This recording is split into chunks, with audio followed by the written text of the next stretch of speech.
Amb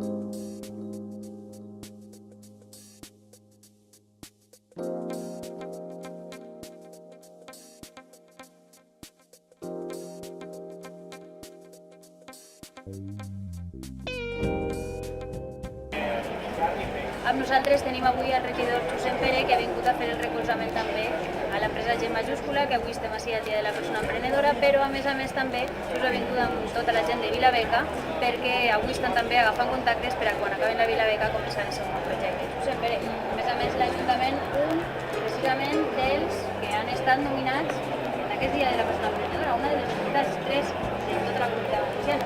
Sí, estem molt orgullosos de tindre aquests finalistes en aquest premi a l'entitat emprenedora i ja és un orgull només estar entre les 3 entitats millors.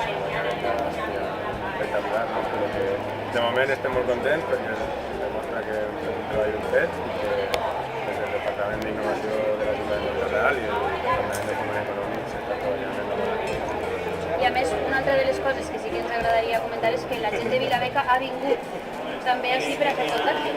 Sí, la gent de Vilabeca està així amb nosaltres, alguns becaris han volgut participar en aquest dia de l'emprenedor i de la persona emprenedora i per això han vingut a acompanyar-nos, l'Ajuntament ha fet els dibuixos per a que així no siga i és un orgull també que se mereixen i que vegin que el que s'està fent per ahí i agafen idees i per als seus futurs projectes. A tota la gent que estigui treballant en innovació o a tota la gent que siguin emprenedors, què els diries com a representant de l'Ajuntament en aquesta àrea de la innovació? Quin missatge d'ànim ens donaries? Bé, que jo, com ha dit avui en diversos mitjans de comunicació, que hi ha futur, hi ha que manejar-se, no té que estar de guaig.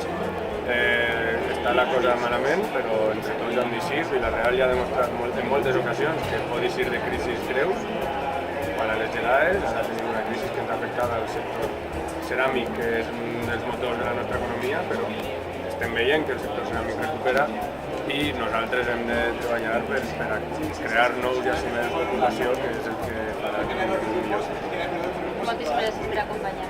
Vosaltres i animar-vos també a que seguiu en aquesta tasca innovadora i emprenedora que heu portat a terme i que demostreu que esteu entre les 80 empreses seleccionades dins del País Valencià per a estar avui així en un estat.